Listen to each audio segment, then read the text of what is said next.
You're listening to Winnipeg's Classic 107. My name is Simon Rusnak. It's the first Friday of the month. It is, in fact, March 1st. And that means it's time to welcome back Chris Hall of McNally Robinson Booksellers to the Classic 107 studio with his latest picks for the What to Read feature. Hello, Chris. Good morning, Simon. Welcome back after you so graciously welcomed me into your space last month to kick off I Love to Read Month. That was fun. That was great. Yes, but it's nice to be back. Nice to be back indeed, but I have to say what a treat it was to be in this store, especially before it opened. It was such a quiet space, sitting in the atrium under the trees. I've realized we have no greenery in the Classic 107 studio, Chris.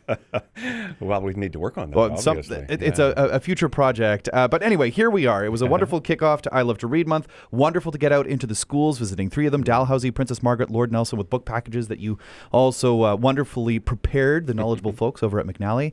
And now a new month, which means we don't like to read anymore, right, Chris? That's right. Everything's off. Yeah, that's it. Well, end of the feature. Yeah, we maybe there's a less celebratory mood to our reading, but yes, we do continue to read. There's no doubt about that. So tell us about where you'd like to begin this month's list of what you're loving. We're going to start with a novel. It is called Wandering Stars, and it is by Tommy Orange, and this is the follow-up to his debut novel, which won several awards, called There, There, and that told the story of an Indigenous family in the lead-up to an infamous shooting in Oakland, California. And this novel, the new novel, goes backwards. It goes back to Colorado in 1864 to a young fellow named Starr, and he's a young survivor of the Sand Creek Massacre. And he's brought to prison and forced to learn English and Christianity. And then a generation later, his son is sent to Carlisle Industrial School for Indians, if that's not a horrifying name, which is run by the same prison guard who brutalized his father. And then there's a second storyline in the new novel, which goes back to There, follows the storyline of Opal Bear Shield, who appeared in that original novel, and she is barely holding her family together after this the experience they've had in the aftermath of this Oakland shooting. So it's a novel that connects generations. It goes back in this family, back to 1864, and frames that intergenerational trauma that we speak about, but that a novel can really show, really expose, and get into the deeper feelings and so on of that, the deeper impact. So the U.S. Conducted its own version of trying to erase the Indigenous presence in their country, and Tommy Orange is kind of engaging with that. He was at the store for an event, and there we are in conversations. I thought it would be up by now, but I obviously haven't confirmed absolutely. But keep your eyes on our events page, because he very well could come for a second event. It sounds like a very piercing read. It is. It's a very piercing read. He's a good writer. He's not gonna. You're not punished exactly, but this is important stuff. And yeah, as I was saying, a nonfiction can talk about intergenerational trauma, but a novel can really show it and get you deeper into it. Given the success of There, you just mentioned it, the first book, Pulitzer Prize finalist, do you think it's a good idea to start there, or can you pick things up with Wandering Stars? You could pick things up where you like. I would encourage everyone to read There. It is a spectacular novel. So yeah, we're recommending both right now. Of course, he's an author worth following. So if you get on him early, I would recommend reading both for lots of reasons. So next, the latest novel from a writer hailed as the queen of Irish crime fiction. That's right. Sure, her name is Tana French, and I have to say she is one of the favorites at McNally Robinson. There's several booksellers who, in fact, there were a couple of them who were reading this novel last spring, but because they got a printout of the manuscript. So that's how excited some of them were. So this one is called The Hunter by Tana French, as you say. This is the follow-up directly from her last novel, which was called The Searcher. Now, she's got several novels, lots of them. All of them would be recommended. But The Searcher told the story of Cal Hooper. He's a retired Chicago detective, and he's moved to this small town of Ireland, not because he has family, just because it appeals to him. And he immediately found himself in that earlier novel embroiled in a missing persons case. So 2 years later, things are finally settling down for him, back down for the town into the new rhythms with this presence of this outsider. And then this long absent ne'er-do-well from the town returns, and he's got a scheme to find gold in the area surrounding the town, and maybe trying to put one over over on his fellow townmates. So things, of course, go bad. This is that kind of novel, and Cal finds himself trying to figure out what's going on while at the same time trying to protect the relationships and lives of the characters and people that he's grown close to since he came in. So French is just first class.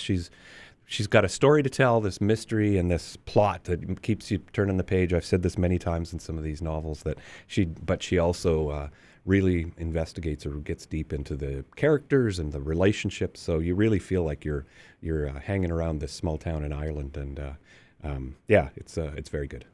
It's very good. What more do you need to say? It's very good. And I mean, yeah, like you say, it's one of those that has the folks at McNally Robinson excited, and rightfully so.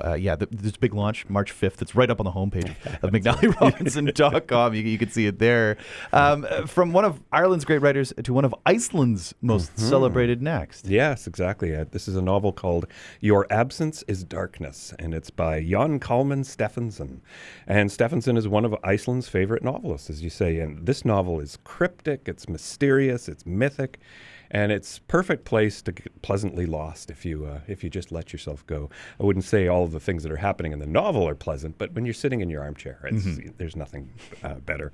It opens with a man who finds himself in a cold church in the Icelandic countryside, and he doesn't know why he's there. He doesn't really even know who he is at that point, but he notices a stranger in the back, several pews back, and he's staring at him mockingly. Kind of an Ingmar Bergman scene is what comes to my mind. And this fellow leaves, and we immediately get plunged into this history. It spans centuries. It's got all these strange characters in it.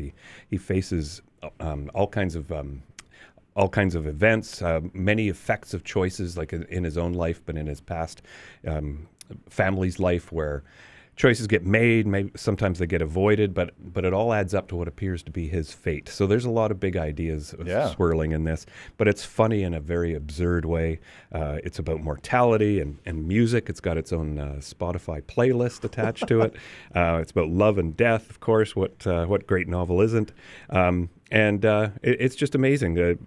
But you do have to relinquish your need to know exactly what's going on every step of the way in order to enjoy it. But I like to do that once in a while. Yeah. Just let go. I mean, what a wild sounding book. I don't even know what to say after that one, Chris. I mean, it just sort of speaks for itself there. I mean, all right. So let's just make a hard turn then. Where are we going next in this list of what to read? We are going to go to nonfiction. Let's get our feet back on the ground. All right. This one is called Shakespeare's Sisters: How Women Wrote the Renaissance by Rami Targoff. And it's, of course, long been assumed that women didn't write much, if anything, in past centuries. And the fact is that some did. And this is the story of 4 women who were writing at the time of Shakespeare. The book opens with a look at Queen Elizabeth I, who was in charge for much of this time. And she herself is an unusual example of a woman in a position of power and authority at that time. And from there, it explores the lives of 4 women, all of them wealthy, more or less. Of course, they needed the time and resources to write. We meet Mary Sidney. She's the poet and sister of the more famous Sir Philip Sidney. We meet Amelia Lanier, the first woman in the 17th century to publish a book of original poetry.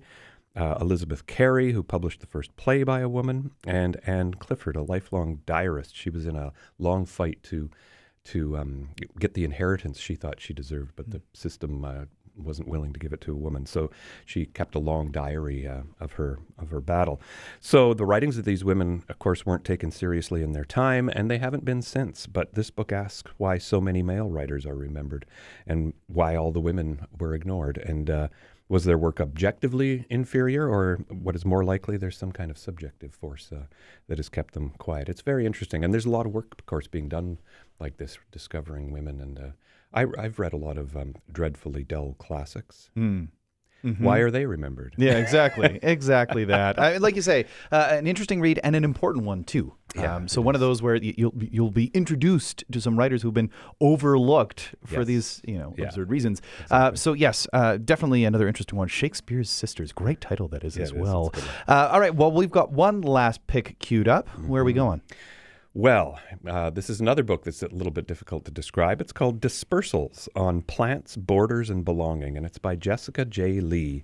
And Lee wrote the award-winning book, 2 Trees Make a Forest, and that was a memoir of her family's past in Taiwan. And when I'm buying books for the store out of the publisher's catalog, I've always got to decide where in the store it is, so therefore what subject it is. And when I face a book where I can't decide where to put it, that's often a sign of a really good book. And that would be the case here. I'm just not sure where to put it. The starting point is plants and seeds, where they originate, how far afield they disperse, and also, more importantly, how they're entangled in our human worlds. Some plants have appeared in other places for our purposes, whether economic or colonial or political. Some have been introduced inadvertently, and they have taken over their new spots. Lots of examples of that. But we, as humans, also have complex relationships with plants, and Lee explores her own family's history to offer examples of emotional connections we make with them personally.